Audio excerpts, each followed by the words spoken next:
호주 와서 가장 놀랐던 것은 잔디밭입니다. 얼마나 호주에 잔디가 많은지요. 어디를 돌아보아도 정말 그 푸릇푸릇한 이 호주의 삶이 너무너무 좋았던 것입니다. 제가 그것보다 더 놀랐던 것은요,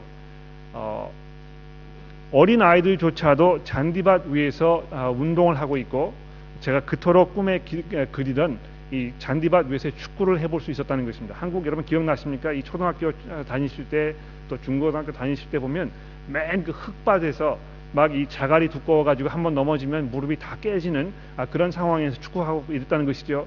그런데 이 호주에 와가지고 얼마나 이게 좋았는지 모르는 것입니다.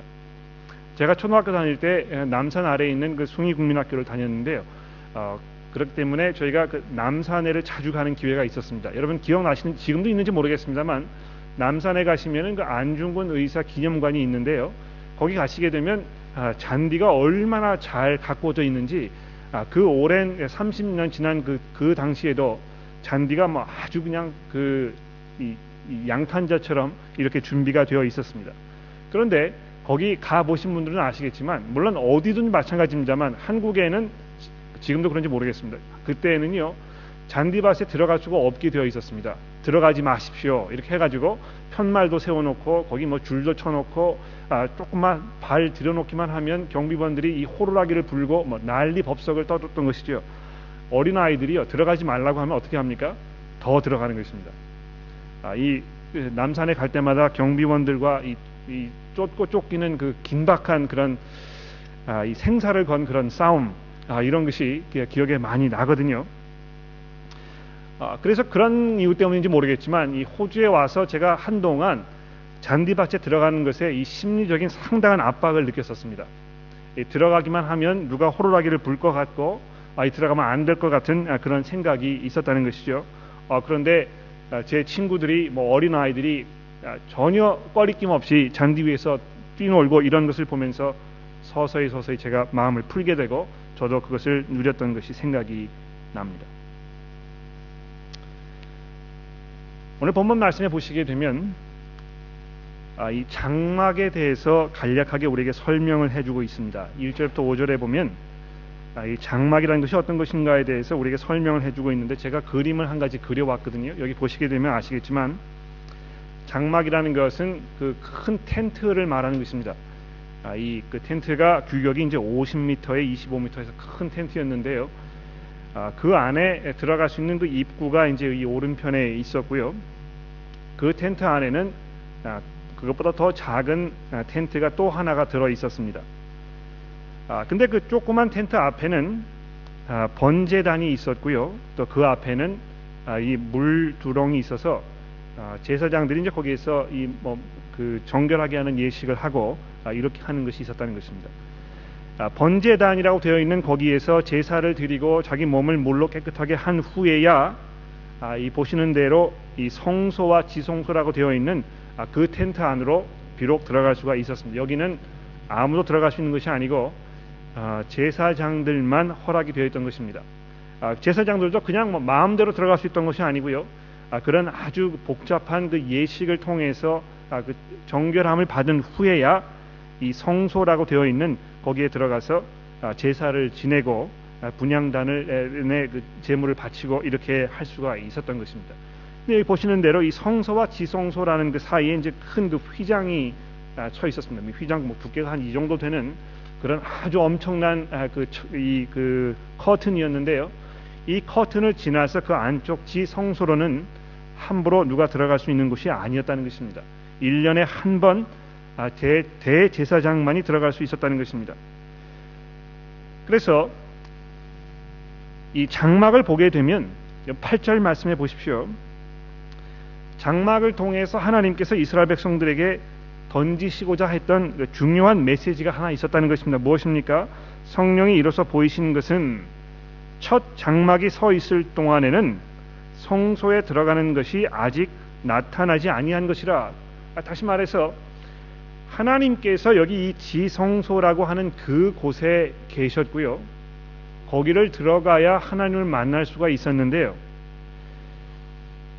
아무도 여기를 마음대로 들어갈 수 있는 것도 아니었고, 제사장들만 들어갈 수가 있었고, 제사장들도 1년에 그 아주 복잡한 예식을 통해서만 이 성소라는 곳에 들어갈 수가 있었고, 정말 하나님께서 계셨던 이 지성소라는 곳에는 오직 한 명, 그 사람이 정말 더 심각하게 복잡한 그런 예식을 통해서만 1년에 단 한 번 들어갈 수가 있었다는 것입니다.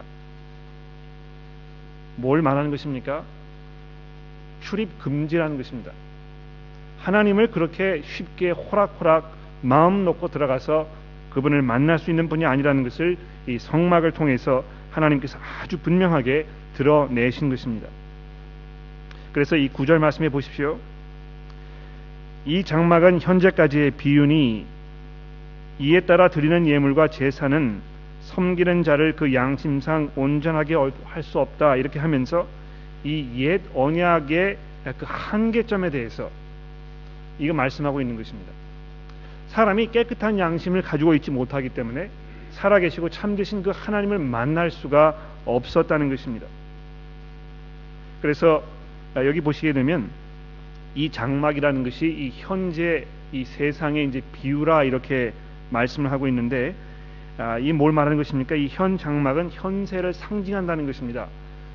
여러분과 제가 새 언약이 아니었으면 하나님을 만날 수도 없었고 그분 앞에 나아갈 수도 없었다는 것입니다. 많은 분들이 이것에 대해서 아주 오해하고 계시거든요. 그냥 뭐 이 교회를 나오게 되면, 교회에 적을 두시게 되면 그러면 내가 하나님을 만날 수 있을 것이라는 그 어렴풋한 그 막연한 기대, 이런 걸 가지고 오시는 것입니다. 그런데 하나님이 이 건물 안에 계시지 않거든요.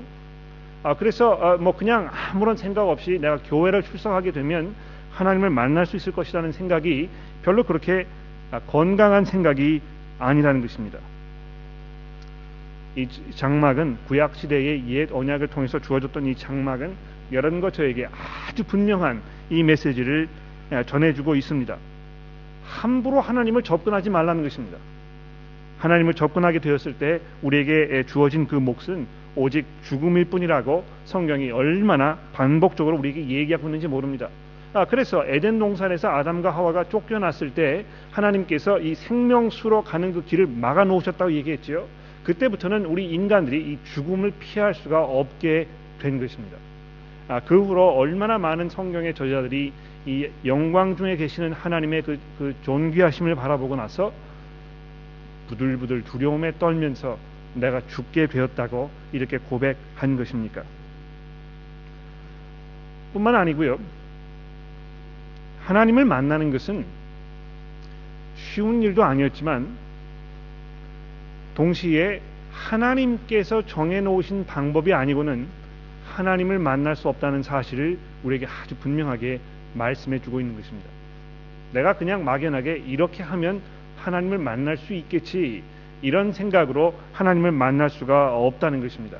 하나님께서 아주 분명하게, 아주 자세하게 얼마나 방대한 분량을 할애하셔가지고 너희가 이러이러한 방법으로 이런 때에 이런 방식으로 나를 접근하지 아니하면 안 된다고 성경에 얼마나 많이 말씀하신 것입니까?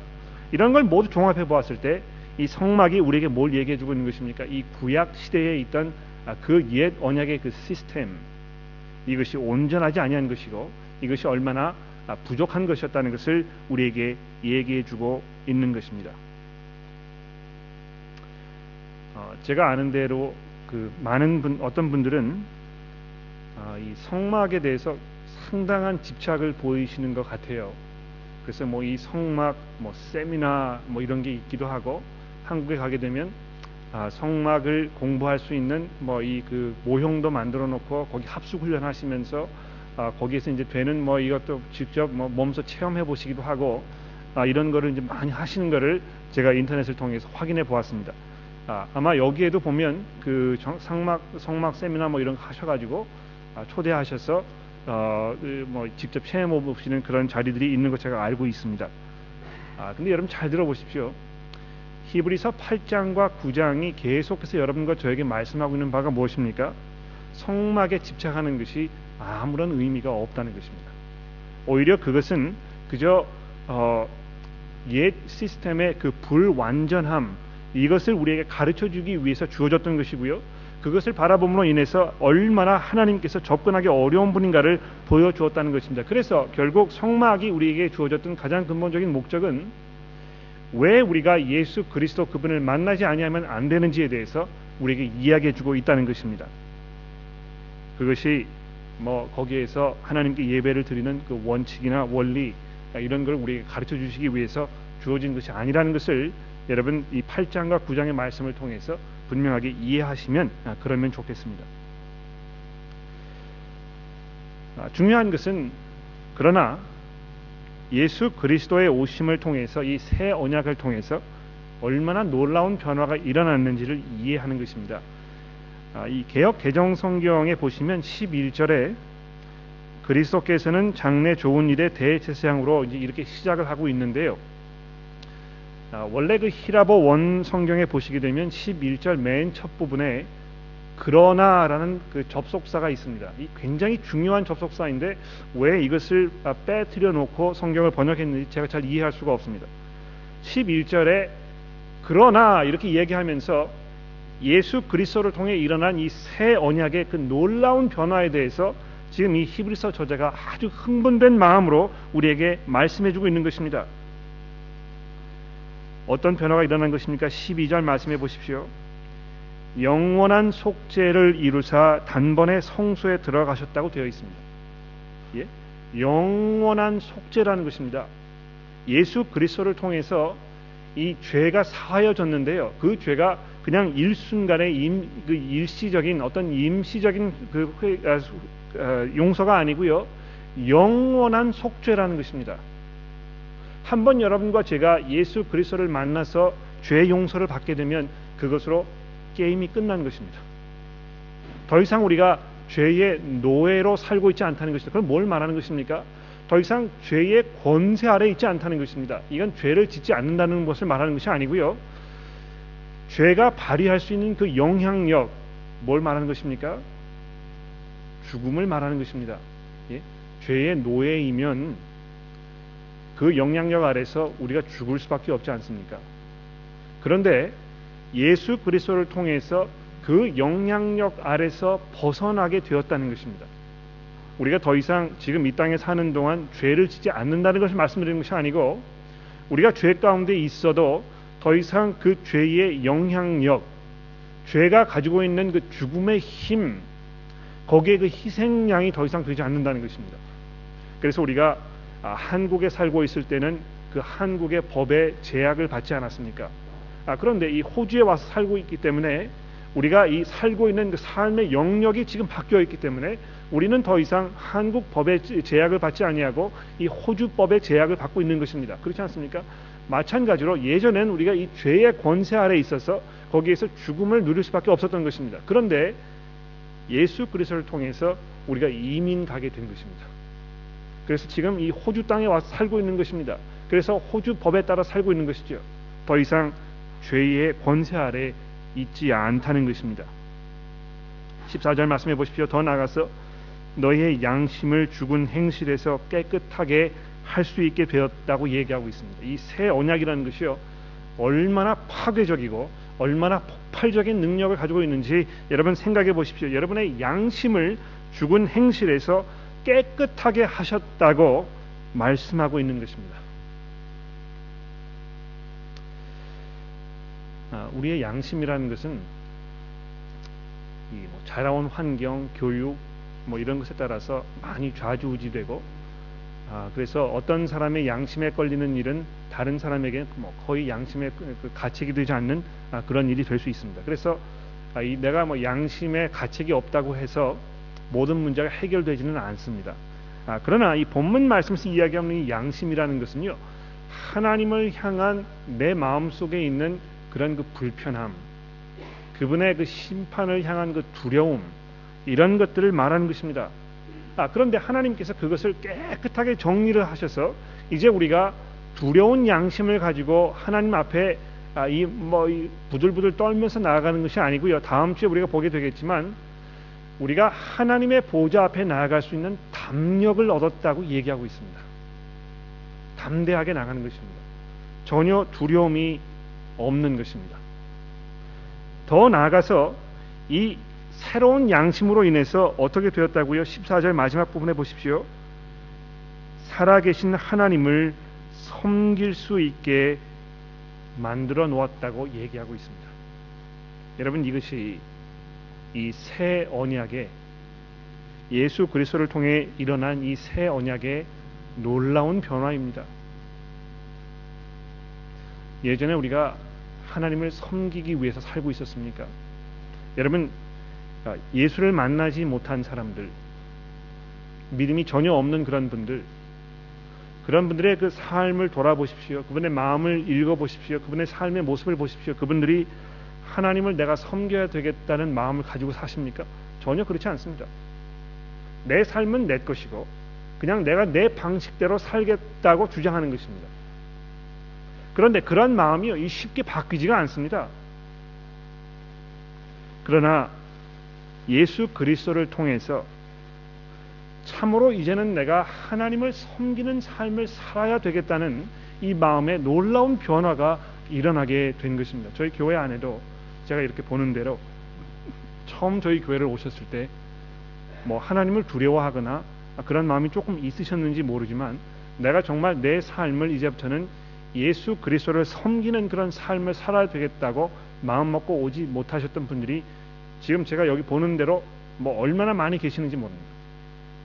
그러나 세월이 지나고 여러분이 복음을 접하시고 하나님의 말씀 가운데에서 이 마음이 변하시면서 여러분이 지금 정말 내가 이제는 나를 위해서 살지 아니하고 하나님을 위해서 살아야 되겠다는 아주 분명한 그 놀라운 변화를 가지고 계신 분들이 이 자리에 수도 없이 많이 계신다는 것입니다.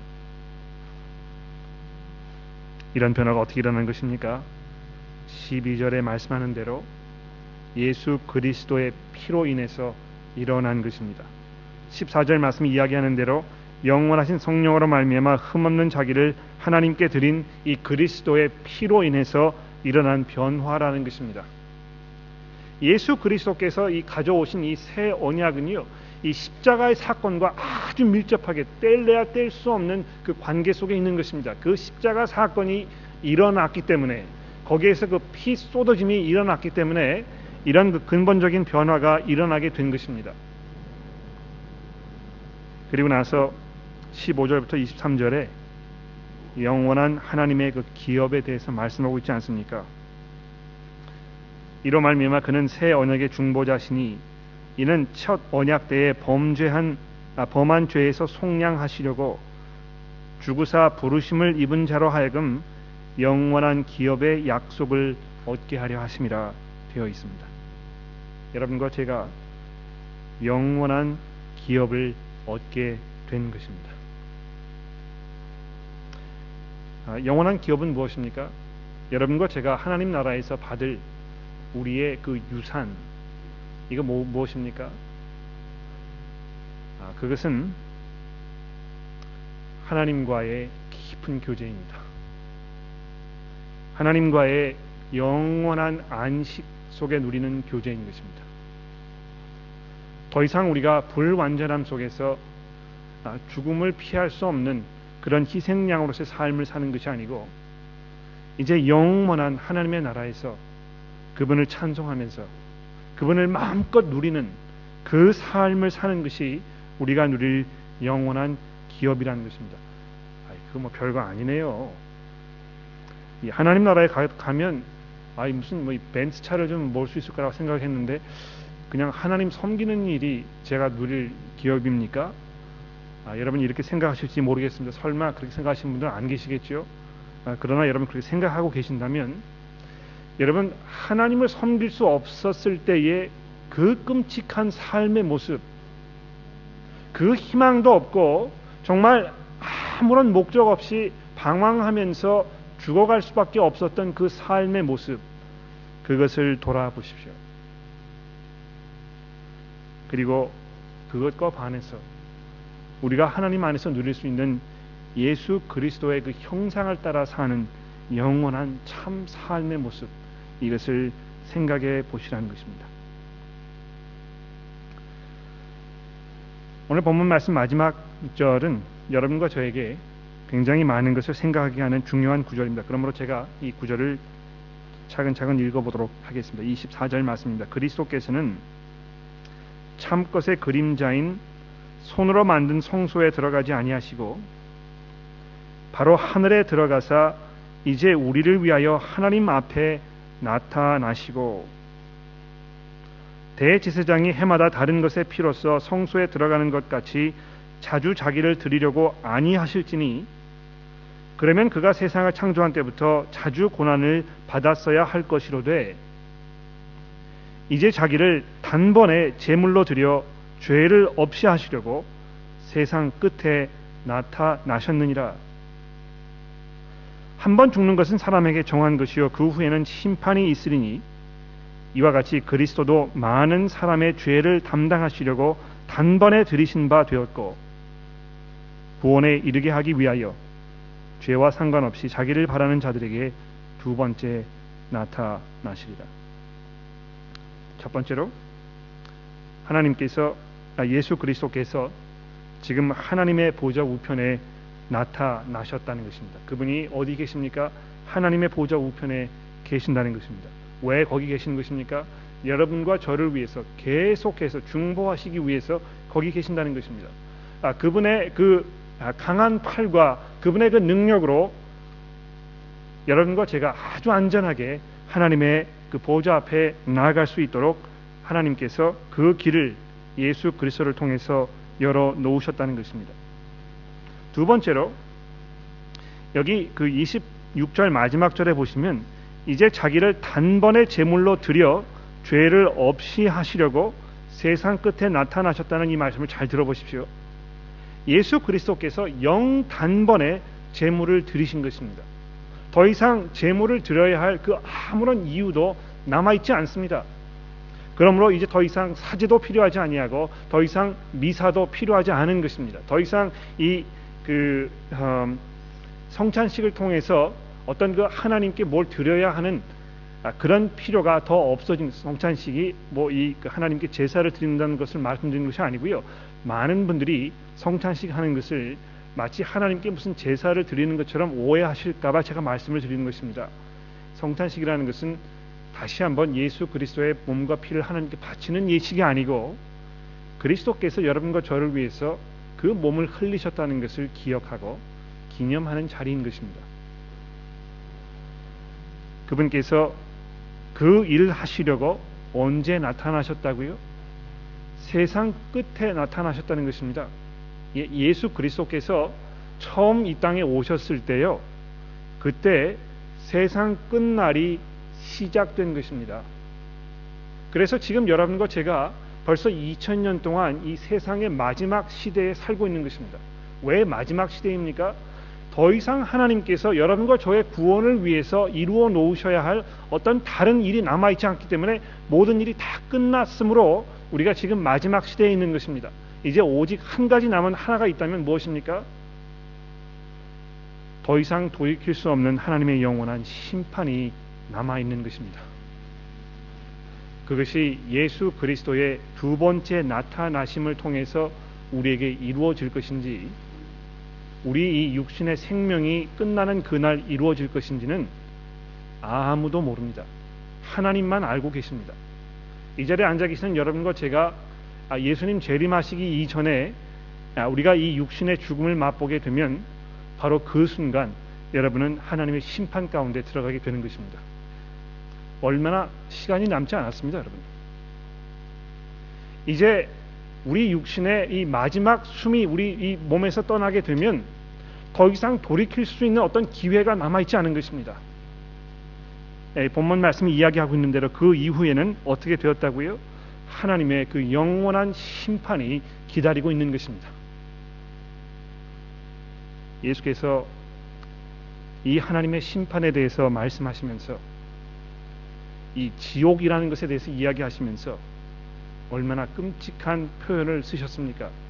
거기에서 너희가 울며 너희의 일을 갈 것이라고 이야기하지 않았습니까? 얼마나 그것이 고통스럽고 참기 어려운 그러한 것인지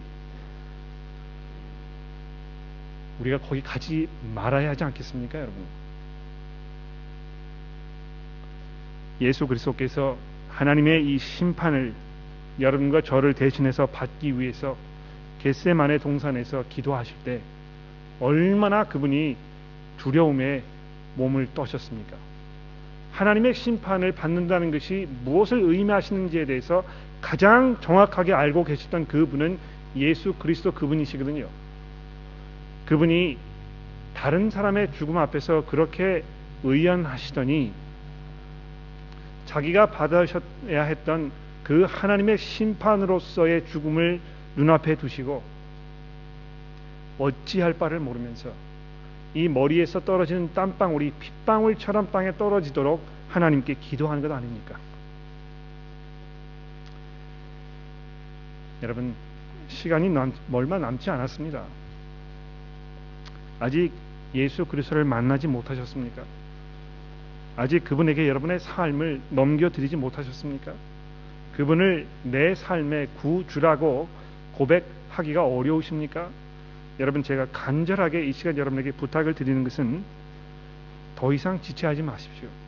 여러분께서 이 교회 벌써 오랫동안 참석을 하셨다면 이제 하나님과의 관계에서 우리가 알아야 할 그 가장 중요한 것들은 이미 제가 다 말씀을 드려서 더 이상 더 드려야 할 설명이 남아있지 않다는 것입니다. 그러므로 여러분 고집하지 마시고 그리스도께 돌아서십시오. 오늘 이 순간 이 자리에서 그분께 돌아서십시오.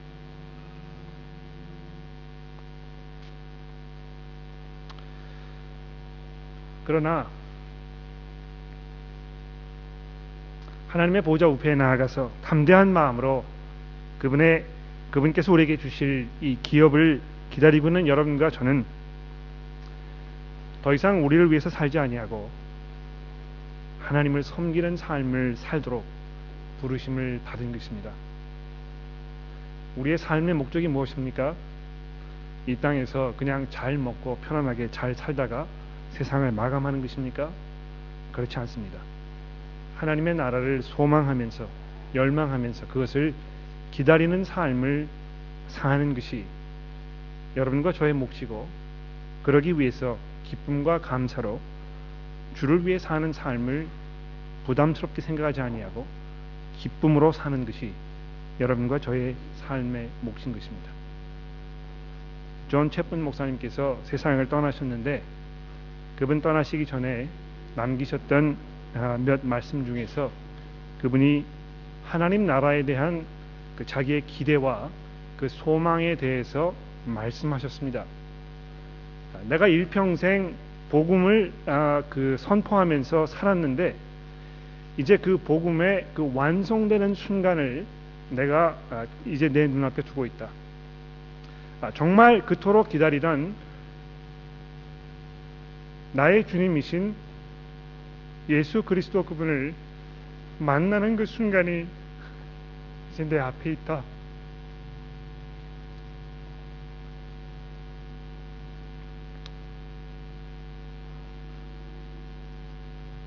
그러면서 아주 의연하게 아주 기쁨 가운데 임종하셨다는 이야기를 들었습니다.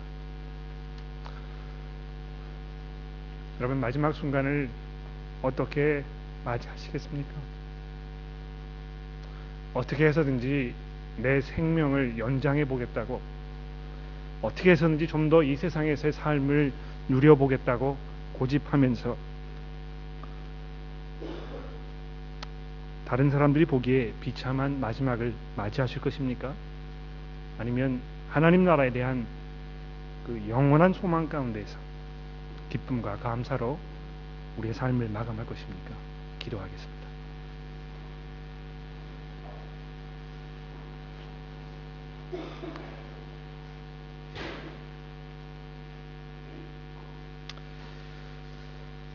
하나님 아버지, 감사합니다. 저희가 더 이상 목적 없이 그저 정처 없이 방황하면서 저의 삶을 살다가 그저 하나님의 심판을 받을 수밖에 없는 지경으로 곤두박질 치도록 내버려 두지 아니하시고 영원한 하나님 나라에서의 그 기업을 받도록, 그것을 누리도록 저희를 인도하셨으니 감사합니다. 하나님, 그런 놀라운 하나님의 은혜를 누린 저희들이 우리 매일매일의 삶을 감사와 확신과 기쁨 속에 살게 하시고, 두렵고 떨리는 마음으로 예수 그리스도의 두 번째 나타나심을 열망하면서 사는 저희가 되도록 저희를 도와주시기를 간절히 기도합니다. 예수 그리스도의 이름으로 기도드렸습니다.